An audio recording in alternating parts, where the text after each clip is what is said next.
குளச்சேரின்னு ஒரு இடம். இதே போல பாலாறு, இது செய்யாறு, அது பாலாறு. அந்த பாலாறுல லாரியில மணல் அடிட்டு இருக்காங்க.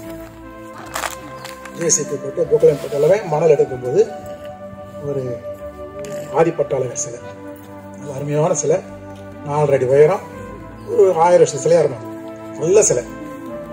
லாரியில் கிடைச்சோடனே அப்படியே எல்லாம் லைட்டை போட்டு, இருட்டில் தான் இருப்பாங்க மணல்லாம், நைட்டில் பார்த்து லைட்டை போட்டு டேமேஜ் ஆகிட போது நம்ம லாரி ஒன்று கடை ஒன்று வரும், அந்த ஜேசிபிலாம் போவோம், அது உடஞ்சிட்டு போய் சொல்லிட்டு ஓரமாக வச்சுட்டு தகவல் சொன்னாங்க.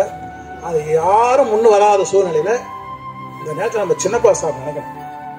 அவர் தெரிஞ்சு ஒரு வண்டி எடுத்துட்டு போயிட்டு ஜீவன் எங்க இருக்காருங்க, இந்த செட்டு அப்படியே கொண்டு போய் எல்லாம் கொண்டு போய் அருங்குளத்தில் வச்சாங்க. அதை ஆனா அந்த பாலாத்து ஓரமாவே கோயில் கட்டி இந்த சிலை வைக்கணும்னு சொல்லி பேசிட்டு இருக்கும்போது ஆற்காடு நம்ம சிராவேசரகர் வந்து முன் வந்தாங்க. அந்த சமண குரூப் வந்து முன் வந்து நாங்க ஆத்தங்கரை ஓரம் கட்டிக்கிறோம் அப்படின்னாங்க. ஒரு சுயதம்பர் சேட் வந்து இடம் வாங்கி கொடுத்துட்டாரு, 30 லட்சம் ஆனது, அப்படியே 30 லட்சம் இடம் வாங்கி கொடுத்துட்டாரு. அண்ணன் போய் கன்ஸ்ட்ரக்ஷன் ஒர்க்லாம் ஆரம்பிச்சு வச்சாரு. சாமிஜி பூமி பூஜை போட்டு, சாமிஜி 3 சாமிஜி போனாங்க, சாமிஜி போய் பூமி பூஜை எல்லாம் போட்டு வந்தாங்க. முடிஞ்சிச்சு, 2% முடிஞ்சிச்சு. இந்த திகத்தரு ஒரு நம்ம சமணர் வீட்டில் வச்சுதான் டெய்லி பூஜை பண்ணிட்டு இருக்காங்க. அதே ஆத்தங்கல் இந்த சிலையை ஒரு ஆத்தங்கர் வரமே இடம் வாங்கி கட்டிட்டு இருக்காங்க. ஆற்காட்டுல இருந்து செய்யார் ரோட்ல போனா அந்த இடம் இருக்கு. இது ஒரு தகவல் உங்களுக்கு. இப்ப எனது வேண்டுகோள், அகிம்சை நடை ஆளுக்கு ஒண்ணு செய்யணும். இப்போ ஜனகஞ்சி மடமே நம்ம வந்து அவங்கள எந்த இடத்துல குறை சொல்ல முடியாது. இந்த காலத்துல நமக்கு தகவல் தொழில்நுட்பம் இணையதளம் அதிகம், பல்வேறு தகவல் வந்துட்டே இருக்குது. அவங்க நாலேஜுக்கு வருது, அதுக்கு உண்டான தொண்டர் படியோ பண வசதியோ இல்லை. அதுதான் மெயின். திட்டம் போடணும், பணம் வேணும், தொண்டர் பட வேணும். இதுதான் சக்சஸ் ஆகும். அந்த வழியில் என்ன பண்றாங்க, இப்ப ஆளு ஒண்ணு எடுக்கிறோம். நான் வந்து இந்த முனி சேவை நான் எடுத்துட்டு இருக்கேன், ரிஷி போல எடுத்துட்டு இருக்காங்க, சீதர் அகிம்சா சீதர் அங்க ஒரு பக்கம் அவங்க எடுத்துட்டு இருக்காங்க. அப்போல வந்து நீங்க இந்த விகாருக்கெல்லாம் ஒரு குரூப் வந்துட்டு இருக்கு, விதானம் செய்யறதுக்கு ஒரு குரூப் வந்துட்டு இருக்கு, நிறைய. அதுபோல ஒவ்வொருத்தரும் நம்ம ஒன்று எடுத்து செய்யறோம். மதுரையில பசுமன் நடைன்னு சொல்லி, பசுமன் நடைன்னு மதுரையில நான் ஜெயின்ஸ் 2000 பேர் இருக்கிறாங்க. அதுல வக்கீலுங்க, டாக்டருங்க, என்ஜினியருங்க, ப்ரொஃபஸருங்க எல்லாமே இருக்கிறாங்க. மிஸ்டர் முத்துகிருஷ்ணன் அவர் தலைமை 2009 ஆரம்பிச்சாரு.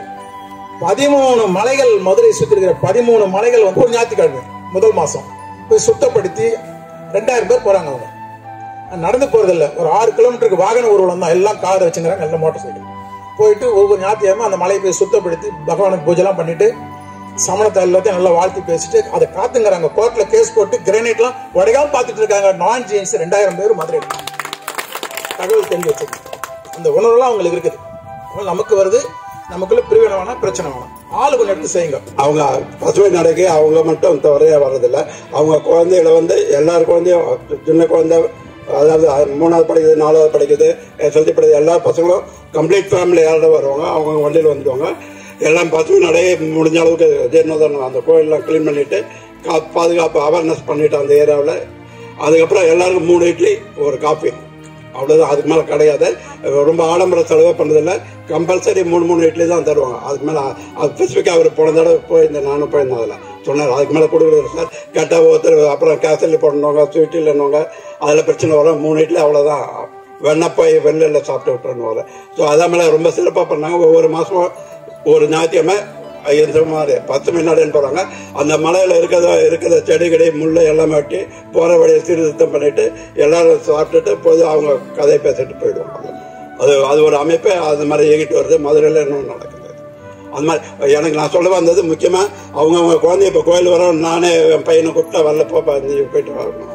அந்த மாதிரி அது இல்லாம இந்த சின்ன வயசுல இருந்தா குழந்தைங்க பிராக்டிஸ் பண்ணாங்க, ஃபியூச்சர்ல நல்லா இருக்கும். அதுக்கு தான் என்னுடைய கருத்து.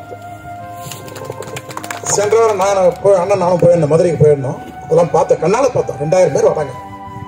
எல்லாமே வந்து சமணர் அல்லாதவர், எல்லாம் குழந்தைங்க எல்லாம் வந்து நம்ம சாமியை ஜலங்கொட்டி சுத்தப்படுத்தாங்க. எல்லாம் புல்லுகள் எல்லாம் வெட்டி எடுக்கிறாங்க. யாராவது ஒருத்தர் கிரானைட்டு கல்லுன்னு வந்தாங்கன்னா கோர்ட் வரையும் போய் போராடுறாங்க. படிச்சவங்க எல்லாமே. முத்துகிருஷ்ணன் பூர்வீக மதுரை, பிறந்து வளர்ந்தது பூரா மகாராஷ்டிரா, 40 வயசு. இந்த காப்பாற்றத்துக்காக 2009 மதுரைக்கு வந்துட்டாரு. வந்துட்டு அவருக்கு தான் வேலையே. நம்ம ஏரியாலாம் வந்திருக்காரு, எல்லாருக்கும் தெரியும். அது 2009 ஆரம்பிச்சு அது வழிகாட்டில் தான் 2014 அகிம்சாவுக்கு ஆரம்பிச்சது. ஸ்ரீதேவி அங்க சொன்னார், 2009 நீங்க ஆரம்பிச்சுங்க, உங்களை பார்த்துட்டு தான் நாங்க வந்து வட தமிழ்நாட்டில் இந்த அகிம்சை நடைய ஆரம்பிச்சோம் அப்படி சொன்னார். இப்ப நான் ஒரு வேண்டுகோளுங்க எல்லாம் உங்க சார்பா அவருக்கு வைக்கிறேன், தயவுசெய்து வைக்கிறேன். மதுரையில 2000 பேர் சேர்ந்து அந்த 13 மலையை காப்பாத்தி இருக்கும்போது நம்ம வெடால் மலையை மறந்துட்டோம். நேற்று ராத்திரி 6:30 மணி நானும் வரணும். வெடால் மலைக்கு நாங்க 2 பேரும் போயிட்டு தான் வந்தோம். எப்படி இது பார்க்கலான்னு. வெடால் மலை குரத்தியர் மலை. குந்தகுந்தாச்சாரியாருக்கு ஆண் துறவிக்கு பொன்னூர் மலை, பெண் துறவிகளுக்கு பூராமே வெடால் மலை. பெண்களுக்கு உரிய அந்த வெடால 500 பேர் ட்ரைனிங் எடுப்பாங்க பெண் துறவிகள். கூகுள்ல போய் தேடி பாருங்க, எல்லாமே இருக்கு.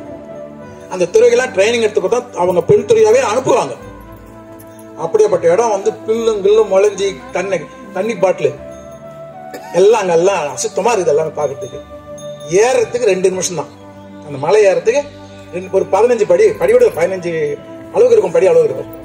உள்ள மண்டபம்லாம் இருக்குது, தூண் வச்சு மண்டபம்லாம் இருக்குது. பார்த்துருப்பீங்க. இங்க நிறைய பெண்கள் வந்திருக்கீங்க. உங்க எப்படி குந்தகுந்தாச்சாரி ஆண் துறைக்கு எப்படி பண்றாங்க, உங்க பெண் துறை ஏன் நீங்க பார்க்காம இருக்கிறீங்க? வெடால் சுத்தி நம்ம சமண கிராமம் பாரா இருக்குது. மதையில காப்பாத்துறாங்க. இந்த குறவாட்டாம்பாக்கு பக்கத்தூர் தான் அது வெடால். அவங்க நினைச்சா செய்யலாம். அதனால தயவு செய்து வேண்டுகோள், உங்களை சேர்த்து சொல்றேன். இந்த குறிப்புக்கும் தயவு செய்து வெடால் மலையை முன்னெடுங்க. பின்னாடி இருந்து நாங்க உங்களுக்கு எல்லா பொருளுதவில இருந்து எல்லாம் செய்யறோம்.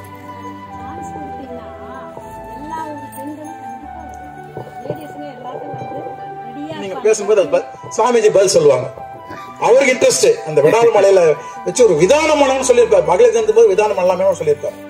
இன்னைக்கு ரிக்கார்ட்ல சமணமலை திரு விஜயகுமார் சார் தாசதா இருக்கும்போது அது ஏற்பாடுலாம் பண்ணி பட்டாலாம் இன்னைக்கு சமணமலை வச்சு அவர் வச்சிருக்காரு. தாசதா இருக்கும்போது எல்லாம் பண்ணாரு. எல்லாமே இருக்கு. நம்ம சுத்தி என்ன நடக்குது நம்ம முதல்ல தெரிஞ்சுக்கணுங்க. நம்ம சுத்தி என்ன நடக்குது, என்ன பண்றாங்க, அவங்க எல்லாம் எப்படி பாதுகாக்கிறாங்க. முதல்ல நம்ம எல்லாம் விட்டுட்டு நம்ம சீரியல் பார்த்தா போதும். ஒரு காரு 2 ரூம் இருந்தா நாம தான் பணக்காரன். அந்த இணையெல்லாம் போயிட்டு இருக்கும். தான் பிரச்சனை. நல்லது, வணக்கம். இதோட என்னுடைய உரையை முடிச்சுக்கிறேன். இப்போ அடுத்தது வந்து திரு தஞ்சை சுகுமார் அவர்கள். டைம் வந்து 1:15 தான் ஆகுது. எல்லாம் பசியோடு இருக்கிறீங்க. அண்ணன் பார்த்து பக்கமா நேரமா கூட நிமிஷம் இல்லையே. நான் நிமிஷம் என்ன சொன்னா, அவங்க பசி முகத்தை பார்த்துட்டு அவங்க பசி சிரிக்க வச்சு பேசுங்க. பசி ஆகிடும். அடுத்ததாக அவங்க திரு தஞ்சை சுகுமார் பேராசிரியர் பேசணும்.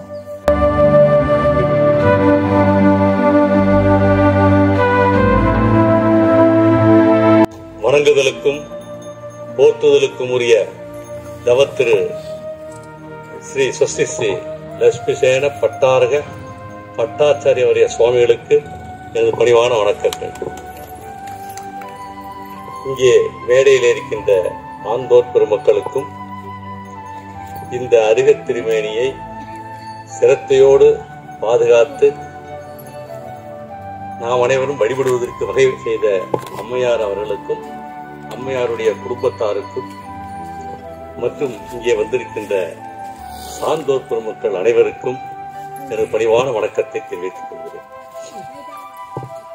அருகர் திருமேனி கிடைக்குது, அருகர் திருமேனி பாதுகாக்கப்படுகிறது, அருகர் திருமேனி சித்தாலயமாக அமைக்கப்படுகிறது, அருகர் திருமேனிக்கு சிறப்பு பூஜை செய்யப்படுகிறது. அதுக்கப்புறம் அததான் கேட்டார் பொன் விஜயகுமார். இவ்வாறு வைத்து விட்ட பிறகு இந்த இறைவனை ஏன் வணங்க வேண்டும் ஒரு கேள்வியை போட்டார். அதுக்கப்புறம் நடுவுல என்ன சொன்னாரு, நல்லதொரு வாய்ப்பு கிடைத்தால் நாம் ஒரு உன்னத நிலையை அடையலாம் அப்படின்னு 2 சொற்களை சொன்னார். பொதுவா இவ்வளவு கஷ்டப்பட்டு நம்ம செஞ்சது கடைசியில என்ன நோக்கம் இருக்கணும்னா, நம்மளுடைய ஆன்மா, நம்முடைய உயிர் ஒரு உன்னத நிலையை அடைய வேண்டும். அதுக்கு ஏதாவது வழிவகை செய்யணும். அதுக்குதான் இந்த அறச்சொற்பொழிவுகளை ஏற்படுத்தியிருக்காங்க இல்லையா? அம்மையா பாதுகாத்துட்டாங்க. வரதகுமார் சகல அவர் வந்து நல்லா செஞ்சு நமக்கு கொடுத்துட்டாங்க. ரிஷி அருகத் திருமேனி அந்த குழு வந்து சிறப்பா அமைச்சிட்டாங்க. சிறப்பா இருக்கு. ஜெயக்குமார் ஐயா அவர்கள் வந்து சிறப்பா பூஜை பண்ணிட்டாங்க. அப்புறம் நாம என்ன செய்யணும்? இதை வச்சு நம்மளுடைய ஆன்மாவை எவ்வாறு தேற்றுவது, அந்த உன்னத நிலையை எவ்வாறு அடைவது அப்படின்னு கொஞ்சம் சிந்திச்சிட்டீங்கன்னா அப்பதான் நிறைவு வரும். இந்த கூட்டத்தில் கலந்து கொள்வதற்கான ஒரு நிறைவு அதுதான். பொதுவா சமண சமயத்துல தவத்தை உயர்த்தி சொல்றாங்க. தவம் இல்லைன்னா உன்னத நிலையை அடைய முடியாது. பொன் விஜயகுமார் சொன்னாருங்க, நாமெல்லாம் உன்னத நிலை அடையணும்னா இல்லறத்தாரா இருந்து முடியாது. இல்லறத்தாரா இருக்கணும், புண்ணிய பலன் கிடைக்கணும், ஏதாவது ஒரு பிரிவில நம்ம தவத்தை மேற்கொள்ளணும். தவத்தை மேற்கொண்டா வினைகளை நீக்கணும், வினைகளை நீக்கினா அந்த உன்னத நிலை அடையலாம். இதுதான் இந்த சிலை இங்க ஆத்தோரங்களை கடைசி வந்திருக்கு. அதுக்கு முன்னாடி அது ஏதோ ஒரு ஜினாலயத்தில் இருந்திருக்கு. அந்த சிலைய நமது முன்னோர்கள் லட்சக்கணக்கான பேர் வழிபட்டு இருக்கிறார்கள். பெரிய முனிபுங்கவர்கள் எல்லாம் வந்து வழிபட்டு இருக்கிறார்கள். இங்கே அறச்சொற்பொழிவு நடந்திருக்கிறது. ஏன்னா அந்த காலத்துல சமணர்கள் தான் அறச்சொற்பொழிவு என்னை உருவாக்கினார்கள். நற்காட்சியினுடைய கடைசி உறுப்பு என்னன்னு கேட்டீங்கன்னா ஆன்ற அறவழக்கம் அளித்தல் அப்படின்னு பேர். அப்படி அறச்சொற்பொழிவு இங்க நடந்திருக்கு. அதான் நம்ம இலக்கியங்கள்லாம் நீங்க பாத்தீங்கன்னாக்கா அந்த கதாபாத்திரங்களே அறச்சொற்பொழிவு பண்ணிக்கிட்டே இருக்கும். எந்த இலக்கியத்திலும் நீங்க அப்படி பார்க்க முடியாது. அதிகம் சமண இலக்கியங்களில் மட்டும்தான், சமண இலக்கியங்களிலே வரக்கூடிய கதாபாத்திரங்கள் நல்ல அறங்களை சொல்லுவார்கள். அந்த அறங்களை கேட்க கேட்கதான் நமக்கு அந்த நல்வினையினுடைய ஊற்று பெருகும். இப்போ உதாரணத்துக்கு ஒன்று சொல்றேன் பாருங்களேன். இதே போல ஒரு சிலை இருக்கு. இந்த இடத்துல கூட நடந்திருக்கலாம், இந்த இடத்துல நடந்திருக்கலாம். நான் சொல்றது இங்கே முடிபொங்குவர்கள் இருந்திருக்கிறார். அவர்கள் தவத்தை பற்றி நிச்சயம் பேசி இருக்கலாம். அவ்வாறு பேசுகிறார் என்று வைத்துக் கொள்வோம். ஒரு முடிபொங்கவர் வந்து தவத்தை பத்தி பேசிக்கிட்டே இருக்கார். பேசுற உடனே நம்மள போல இல்லறத்தார் எழுந்து, முடிபொங்கவரே, தவத்தை பற்றி சிறப்பாக சொன்னீர்கள். நான் உன்னத நிலையை அடைய வேண்டும் என்றால், நான் கடை தேர வேண்டும் என்றால், நான் மோட்ச நிலையை அடைய வேண்டும் என்றால் தவத்தை மேற்கொள்ள வேண்டும் என்று சொன்னீர்கள். நான் தவத்தை மேற்கொள்கிறேன் அப்படின்னு அந்த நம்மள போல வந்தவன் சொல்லிட்டு, உடனே முடிபொங்குவர், பவ்யனே, தவத்தை அவ்வளவு எளிதாக ஏற்றுக்கொள்ள முடியாது. அதற்கு ஒரு வைராகியம் வேண்டும். அந்த வைராகியம் வர்றதுக்கு ஒரு நல்வினை வேண்டும் என்று அந்த முனிவர் சொல்கிறார். அப்படி யாருக்கேனும் வைராகியம் வந்திருக்கிறதா என்று அந்த இளரத்தான் அந்த முனிவரை கேட்கிறார். உடனே, பவ்யனே, உனக்கு புரிவதற்காக ஒன்று சொல்கிறேன் கேள். சில 100 ஆண்டுகளுக்கு முன்னால் காஞ்சிக்கு அருகிலே திருப்பருத்தி குன்றத்திலே வாமனாச்சாரியார் என்ற மாமுனி இருந்தார். அவர் மேருமந்திர புராணம் என்ற ஒரு அற்புத நூலை படித்திருக்கிறார். அதிலே எவ்வாறு ஒரு மன்னனுக்கு நல்வினை பயன் காரணமாக வைராகியம் ஏற்பட்டது என்பதை நான் சொல்லுகிறேன் என்று அந்த மேருமந்திர புராணத்திலிருந்து அந்த பவ்யனுக்கு சொல்றார். இதுதான் அந்த காலத்துல நடந்தது. அந்த காலத்துல எல்லா இடத்துல திருநரங்குன்றம் எல்லா இடத்துலயும் சமண முனிவர்கள் நம்ம இலக்கியங்கள்ல இருந்து தான் எடுத்து சொல்லுவாங்க. அப்பெல்லாம் வடமொழியில் இருக்கக்கூடிய தத்துவங்கள்லாம் வரல, எல்லாம் தமிழ்லயே இருந்தது. நாம நினைச்சுக்கிட்டு இருக்கோம் வடமொழியில தத்துவார்த்த சூத்திரம்லாம் அங்கிருந்து தான் வந்ததுன்னு இல்ல. தமிழ்ல அற்புதமான நூட்கள் எல்லாம் இருந்திருக்கிறது. அதுக்கு ஆதாரங்கள்லாம் இருக்கின்றன. அவையெல்லாம் அழிந்துபட்டன. அப்ப அந்த முனிவர் சொல்றாரு, மேருமந்திர புராணத்தை வந்து எடுத்து அந்த பவ்யனுக்கு சொல்றாரு. இந்த இளரத்தானுக்கு ஒரு மன்னன் இருந்தாப்பா, உன்ன போல கிரணவேக மன்னன் பேரு. அவனுக்கு அந்த முனிவர் ஹரிச்சந்திர மாமுனின்னு ஒருத்தர் என்ன பண்ணிருக்காரு, நல்ல அறங்கள் எல்லாம் சொல்லிக்கிட்டு இருக்காரு. சொன்ன உடனே அவனுக்கு கொஞ்சம் கொஞ்சமா என்ன ஆச்சுன்னா, எப்படியாவது நாமளும் மோட்சத்தை அடையணும், வீடு பேர் அடையணும், உன்னத நிலை அடையணும் அப்படின்னு நினைச்சுக்கிட்டு அவர்கிட்ட கேட்கிறாரு. கிரணவேக மகாராஜன் ஹரிச்சந்திர முனி கிட்ட, முடிபொங்கவரே, நான் தவத்தை மேற்கொள்ளலாமா அப்படின்னு கேட்கிறார். முடிபொங்கவர் என்ன சொல்லணும், டக்குன்னு தவத்தை மேற்கொள்ளும் சொல்லிட முடியாது. உண்மையிலேயே அவருக்கு நல்வினை இருக்கா, வைராகியம் இருக்கான்னு பார்க்கணும். இல்லப்பா, நான் ஒன்னு சொல்றேன் கேளு அப்படின்ட்டு, தவம் மேற்கொள்ளணும்னா சமயத்துவம் வேணும். சமயத்துவம்னா ஒரு நம்பிக்கை. இப்ப இந்த ஊரை சார்ந்தவங்க எல்லாம் சமணர் அல்லாதவரும் வந்திருக்காங்க. சொல்றேன், சமயத்துவம்னா ஒரு உண்மையான நம்பிக்கை. கேட்ட உடனே எப்படி ஐயா வரும் அப்படின்னு கேக்குறான். அதுக்கு கிரணவேக மகாராஜா கேட்ட உடனே ஹரிச்சந்திர மாமணி அருமையான ஒரு பாட்டுங்க, 1 கோடி ரூபாய் அந்த பாட்டு கொடுக்கும். நம்மளால முடிஞ்சா, அதுக்கு விலை மதிப்பு கிடையாது. அனாதி மிச்சுதயத்தால் அறிவு மிச்சத்தமாகி கனாவினும் மெய்மை காணார். வான்மையாம் காலம் வந்தால் வினாவி மெய் உணர்ந்து அவற்றில் எழுந்த நல் விசோதி தன்னால் அனாதி மிச்சுபசவத்தால் அறையும் சம்மத்தம் வெந்தே.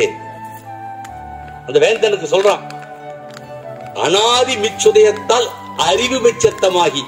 அப்பா ஜீவனே, அனாதிகாலமாக உனது உயிர் பொய்க்காட்சி, மித்யாத்துவம்னா என்னங்க? பொய்க்காட்சி. அதனுடைய உதயத்தால், அதாவது மித்யாத்துவ உதயம் சொல்லுவாங்க, பொய்யான காட்சி நமக்கு வந்துடுச்சு. அனாதி மிச்சுதயத்தால் அறிவு மிச்சத்தமாகி, அறிவே இல்லாத போயிடுச்சா. அப்படி ஆனவங்களுக்கு அனாதி மிச்சுதயத்தால் அறிவு மிச்சத்தமாகி கனாவினும் மெய்மை காணார். கனவுல கூட அவன் உண்மையை காண முடியாதான், அறிய முடியாதான். ஆனால் பான்மையாம் காலம் வந்தால், பான்மை என்றால் பக்குவம், பக்குவ காலம், பான்மையாம் காலம் வந்தால் அவன் என்ன செய்வான்னா, வினாவி மெய் உணர்ந்து அவற்றின் எழுந்த நல் விசோதி தன்னால் அறையும் சம்மத்தம் வெந்தே. அப்பனா பான்மை காலம் வந்துட்டா அவனுக்கு அறமே சொல்ல வேண்டாம், அவனே வினாவி தேடி தேடி போய் அந்த அறங்களை தெரிஞ்சுக்கிட்டு அதன் காரணமாக ஞான ஒளி அவனுக்கு ஏற்படுமா. ஏற்பட்ட பிறகு அனாதி மிச்சு உபசமத்தால் அந்த பொய் காட்சி பாருங்க, அது தனிஞ்சு போகுமா. தனிஞ்சு போய் அடையும் சம்மத்தம் வேண்டே, உனக்கு சம்மத்தம் வந்துரும்பா. அனாதி மிச்சுதயத்தால் அறிவு மிச்சத்தமாக கனாவினும் மேன்மை காணார். பான்மையாம் காலம் வந்தால் வினாவி மெய் உணர்ந்து அவற்றில் எழுந்த நல் விசோதினால் அடையும் சம்மத்தம் வேண்டே அப்படின்னு சொன்ன உடனே அவனுக்கு அப்பதான் தெரியுதான். தெரிஞ்சிட்டு ஓகமும் பொருளுமெல்லாம் மேகமும் திரையும் போலும் சோகமும் துயருமாக்கும் தொடுகட சுற்றமாகும் நாகமும் நிலமும் பெற்றால் நாளைந்து நாளே வேறாம் யோகியாய் வினையை வெல்வேன் என்று உரை செய்தான். அதுக்கப்புறம் கேட்ட உடனே அவனுக்கு பான்மை காலமும் மனசுல ஒரு ஞான ஒளி ஏற்பட்டுடுச்சு. உடனே முனிவரை பார்த்து சொல்றான், போகமும் பொருளும் எல்லாம் மேகமும் திரையும் போலும்.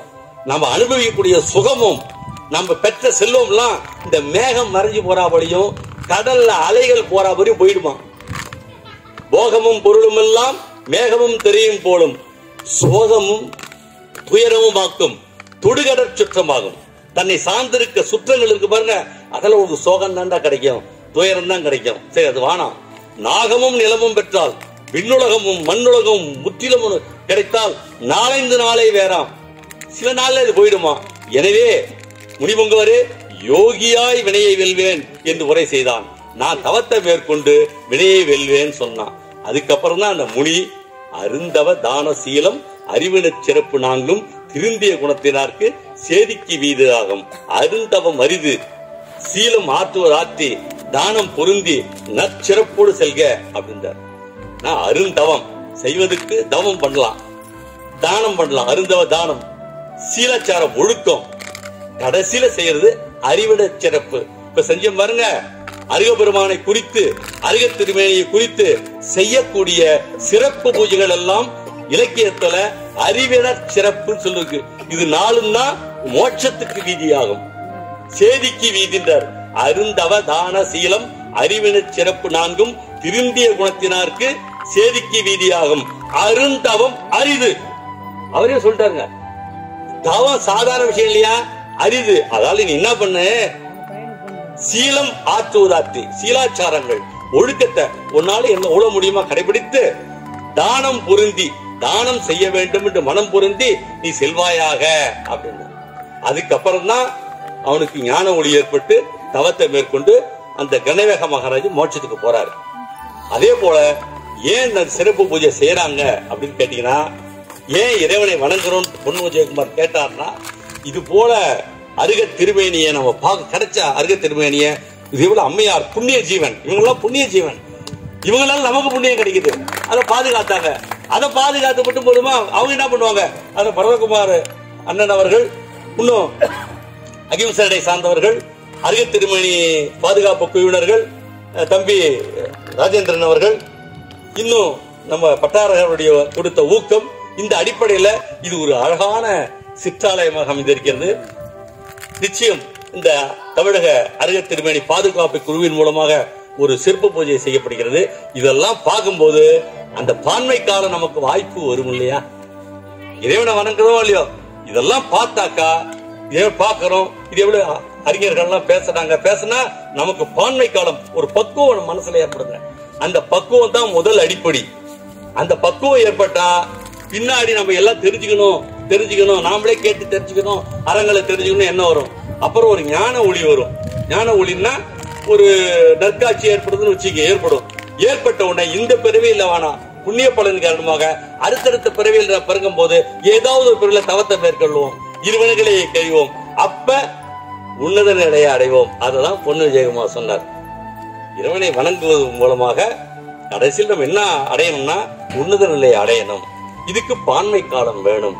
அப்பதான் அந்த முனி சொல்றாரு, அந்த கனவேக சொல்லிவிட்டு அதுக்கப்புறம் நம்ம அந்த கதையை சொன்னார் பாரு. இன்னொரு முனி நம்மள கூட எழுதத்தா இருக்கு, இப்படி இருக்குப்பா, நீ எடுத்தோட தவத்தை மேற்கொள்ள வேணாம், சீலாச்சாரங்களை கடைபிடி, அதுக்கப்புறம் தானம் பண்ணு, இதே போல அறிவன சிறப்பு அருகபெருமானை குறித்து செய்விக்கப்படக்கூடிய பூஜைகளிலே கலந்து கொள், உனக்கு பான்மை காலம் வந்துவிட்டால் உன்னத நிலை வரும் என்று அந்த முனி அவனுக்கு சொல்லியிருக்காங்க. இப்படிதான் அந்த காலத்துல நடந்திருக்கு அறச்சொற்பொழிவு. அந்த வகையில நிச்சயமாக இந்த பூஜை நாம் பார்த்திருக்கோம். நமக்கு பான்மை காலம் வந்து விட்டது என்றே சொல்லலாம். அது நிறைவு பெற வேண்டும். அது நிறைவு பெறுவதற்கு மேலும் மேலும் இது போல நிகழ்ச்சிகளிலே நம்ம கலந்து கொள்ள வேண்டும். ஏதோ ஒரு விதத்தில் ஈடுபடணும். ஏதோ ஒரு ஈடுபடத்துல அம்மையார் பாதுகாத்தாங்க. பரதகுமார அண்ணன் அவருக்கு அதுக்கு வேண்டிய கட்டடங்கள்லாம் செஞ்சு அமைச்சு கொடுத்தாங்க. இதுக்கப்புறம் முனி சிறப்பு செய்வது, எவ்வளவு முனிகள் வராங்க இல்லைங்க, அத எங்கெங்க இருக்காங்க எங்க போறோம் எப்படி தெரியும்? தம்பி ராஜேந்திரன் அவர்கள் போடுவதுதான். இது எவ்வளவு ஒவ்வொருத்தரும் அவங்களால முடிஞ்ச அளவுக்கு செஞ்சு அந்த பான்மை காலத்துக்கு வழிவகுக்க வேண்டும். அந்த பான்மை காலம் வந்தால் உன்னத நிலை அடைவது நிச்சயம் என்று கூறி வாய்ப்பளித்த மிக நன்றியோடு விடைபெறுகிறேன். நன்றி, வணக்கம். அண்ணனுக்கு நன்றி. சிறப்பாக பேசினார்கள். அவங்க இந்த இலக்கியம் எல்லாம் நல்லா பேசுவாங்க. சிம்ம குரல் பட்டம் உண்டு அவங்களுக்கு. இந்த குரல் பேசிக்கிட்டே இருக்கலாம். ஆனா நேரம், இடம், காலம் எல்லாம் கருதி தான் சொன்ன அந்த நோக்கம், வேற ஒன்றும் இல்லை.